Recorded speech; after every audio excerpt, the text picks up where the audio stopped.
Okay, let's go ahead and take a look at the next set of notes, which is about geometric sequences. So let's start off by reviewing just a little bit about an arithmetic sequence, right? Oops, sorry, I went too far up. I was pulling too far up and shouldn't have moved that. So let's talk about arithmetic sequences, right? So arithmetic sequence we saw in the last set of notes are those patterns that are evolved from adding and subtracting values, right? So they are defined by a common difference, right? Or basically it's repeated addition and subtraction. And we saw their recursive formulas where u sub 1 equals whatever value that was. Our any term, u sub n, is found by the previous term plus whatever that common difference is. So I might be adding a value, I might be subtracting a value, right?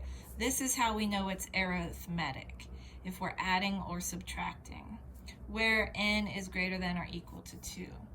Today what we're going to look at are patterns that are evolved around multiplying or dividing. So let's go ahead and start with our example. And what we're going to do is we're going to talk about Sierpinski's triangle.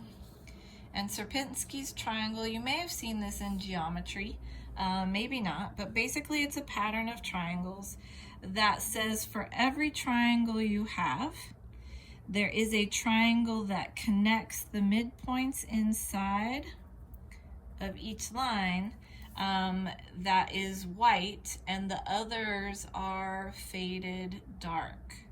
So notice that this is stage 1. This then would be stage 2, right? So notice that for every triangle, there is a triangle inside, right? So here's my first triangle, and then what we've done is we've taken each triangle here and put a triangle inside, right? And then here's stage 3, right? And again, we've taken every triangle from this stage, every shaded triangle, and we've made a duplicate of stage 1 inside. So they got a little bigger because my triangles get a little smaller, but that's the only reason. All right, so let's go ahead and see if we can figure out how many triangles are in each stage. So stage 1, and we're looking specifically at shaded triangles. So how many shaded triangles are in stage 1? Well, we have 1, 2, 3. So for stage 1, we're going to come and write down in our table here. Stage 1 has 3 shaded triangles. Stage 2 then has how many? So let's come up and look. So stage 2 has 1, 2, 3, 4, 5, 6, 7, 8, 9. So stage 2 has 9 shaded triangles. Let's go ahead and look at stage 3. Right, so here's stage 3. I'm just going to keep counting down rows here. So 1, 2, 3, 4, 5, 6, 7, 8, 9, 10, 11, 12, 13, 14, 15, 16, 17, 18, 19, 20, 21, 22, 23, 24, 25, 26, 27 in stage 3. So let's go ahead and not worry about pictures from now on, but let's go ahead and look at the data and see if we can figure out what's going on, right? So normally we would start by saying, is there something that I could add or subtract? And if I go from 3 to 9, then I'm adding 6, right? But 9 plus 6 is not 27. In fact, it's 15. So this is not an arithmetic sequence because I'm not adding the same value every time. So let's see if this sequence is geometric, right? And that's what we're just introducing. Geometric means, can I multiply or divide by something and get the next answer? So 3, if I multiply times 3, 3 times 3 is 9. 3 times 3 is 27. So what's happening every time in this one is we're multiplying by 3. So if we go to stage 4, 27 times 3, right, is 81. And if I go to stage 5, 81 times 3, right, is going to be 243, right? So notice that the values are getting higher much faster than they did when we were just adding 2 or adding 3 or adding 6 even every time, right? So this is a geometric sequence. This is a little different than the other one we had last time because we are multiplying. So let's look at what the graph looks like this time. So in stage 1, we had 3. So I'm going to go ahead and come and I've labeled my triangles. So I have the stage numbers down here, and I have the number of shaded triangles going up this way. I went ahead and counted by 2s because I know that it gets pretty big pretty fast. We're not even going to be able to get stage 4 on there, but let's look at what happens. So stage 1 is at 3, and that would be right here. Again, because I'm going by 2s, 2, 4, right? So 3 would be in the middle there. Stage 2 is at 9, so that's going to be right here. And then stage 3 is at 27, so I'm going to come up to 27. Oops, I lost my line. So this is 28, so it's going to be right here.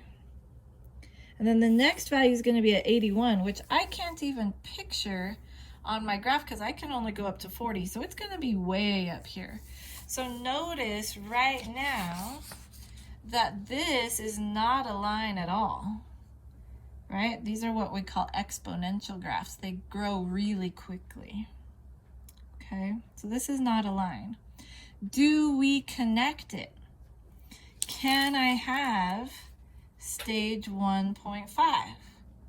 And the answer is no, right? So this is also discrete data. So we are not going to connect. Right? We're not connected because this is discrete information, right? Again, we talked about discrete information, right? Continuous means that all of the values can be in between. Discrete means that it cannot. Okay. So far we've got our table, we've got our graph, we've got a picture, but we need some words here in the word box.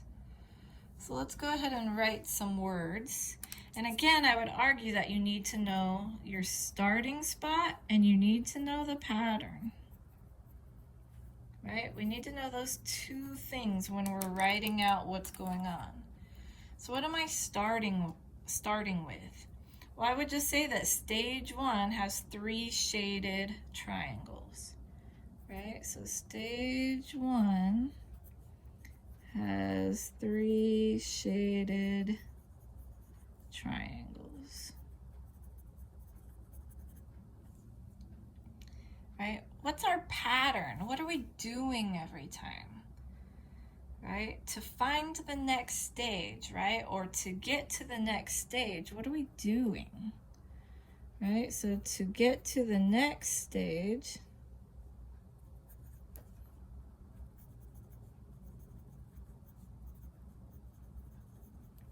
right? What did we do? We multiplied by 3.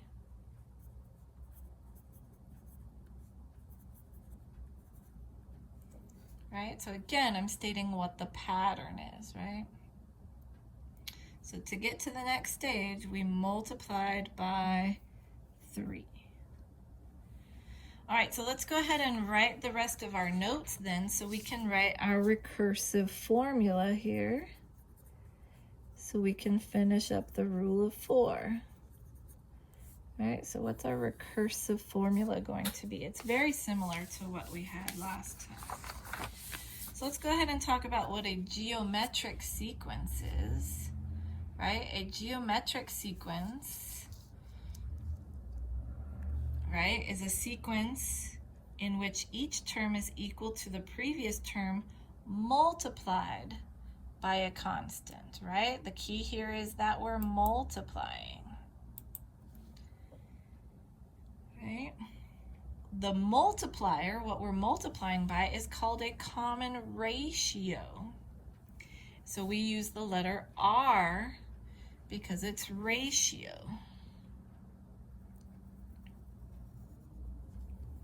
Right? So we use R. For arithmetic sequences, we used D because it's called a common difference. For geometric, we use R because it's a common ratio. Right? So what does that mean for us? Well, it means that they're defined by repeated multiplication, and that's going to come into effect here in just a few minutes, because we need to talk about how recursive formulas are always written as multiplication. Even though some of our patterns might divide, we always write them as multiplication. So here is what our, actually let's go ahead and do all of that, right? So here is what we know that our recursive formula looks like, right? So we're going to say u sub 1 equals the number, that's our first term, right? That's our initial term.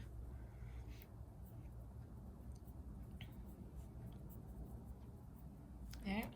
The next one is the pattern, and again, it's based on what we know already. So we have to know the term before it in order to find the new term. So any term is the term before it times R, right? That common ratio. So this is my pattern. And then just like before, we have the restrictions on R. Right? So there are always 3 parts to a recursive formula. And then go ahead and write this note down here, right? We're always writing as multiplication, right? So if we notice that a sequence is dividing by 2, then we have to write that as multiplication. So if I have $1 and I divide by 2, I have 50 cents. If I have 1 and I multiply by 1/2, I now have a half, right? Which is 50 cents. And so you have to write that division in terms of multiplying, and we're going to see an example of that. But first, let's finish our Sierpinski triangle, right? So let's come back to our Sierpinski triangle, right? We've written out in words what's happening. We've done our table. We've done our graph, right? This is not linear. In fact, let's make a note of that, right? This was not linear. Right? Meaning it's not a line. It is not a line. Right? It's a curve. And then let's go ahead and write down what our recursive formula would be. So remember that we start with u sub 1. In this case, u sub 1 was 3, right? Stage 1 has 3 shaded triangles, so stage 1 has 3. U sub n equals u sub n minus 1, meaning if I want to find the 10th term, I've got to know the 9th term, right? I need to know the term before it. And what was our pattern? What were we doing every time? We were multiplying by 3, right? So multiplying by 3, where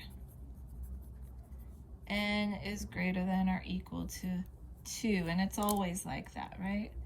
So here's our first term, here's our pattern, right? We're multiplying by 3, and then here's my restriction. All right, and so that's our rule of 4, again, because we've looked at words, equations, graphs, and tables for Sierpinski's triangle. So let's go ahead and finish up by just looking at another example. Right, so let's go ahead and say that we've got a list of 5 values. We don't know 3 of them. We only know these 2 here. And we want to determine what's going on. So we know that something to something puts me at 100, puts me at 40. Now we know this is geometric, right? Because we're told that it's geometric. Given it is geometric. Because otherwise we could look at it and say, well, it's subtracting 60, right? If we didn't really know. But we're going to assume that this is geometric because that's what we've been practicing. And we're going to go ahead and try to figure out, how am I going from 100 to 40?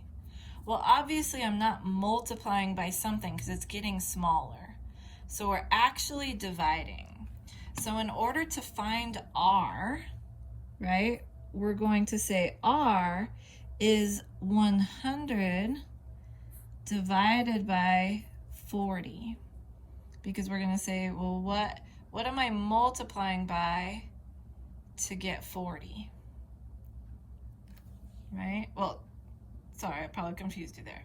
Right? What do I need to multiply by? What's the fraction here that is reducing this out, right? So 100 divided by 40 is 10 over 4, which is 5 over 2, which is 2.5 if you'd like, right?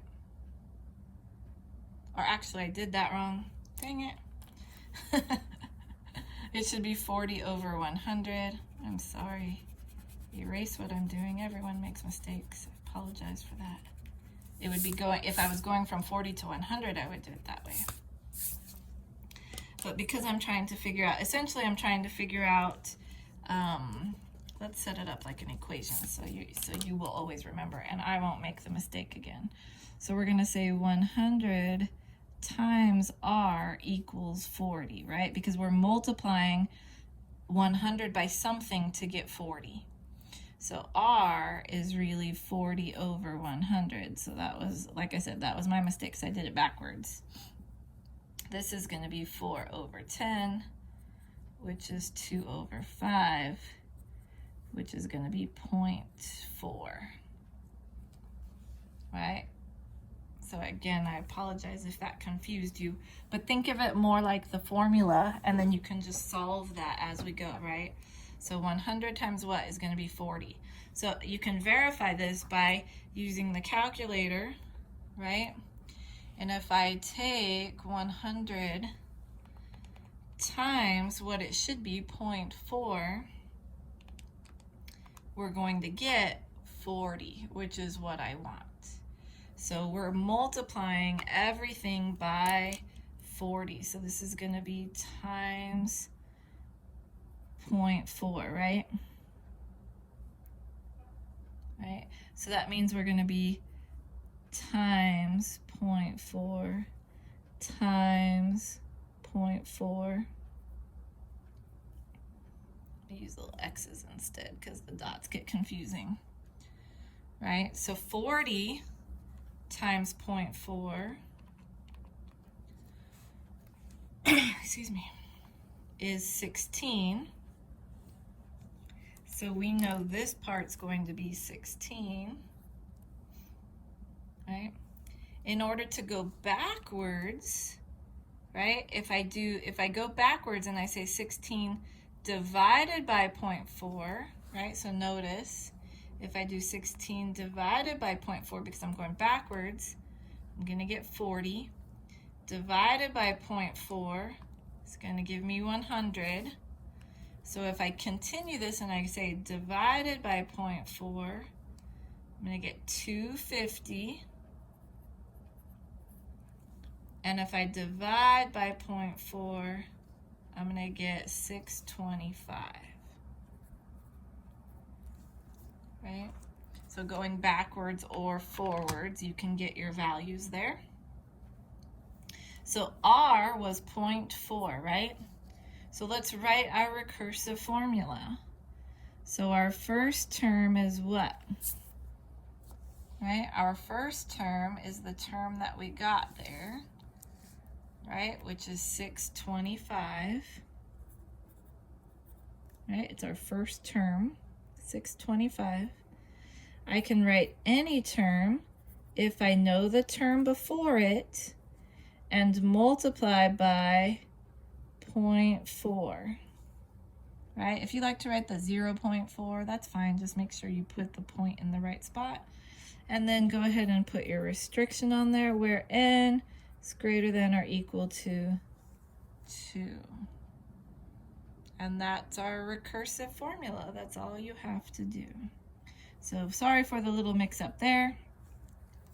But hopefully that makes sense now, is what we're trying to do, right? We're just trying to solve for that ratio. And that's pretty much it. That's geometric sequences.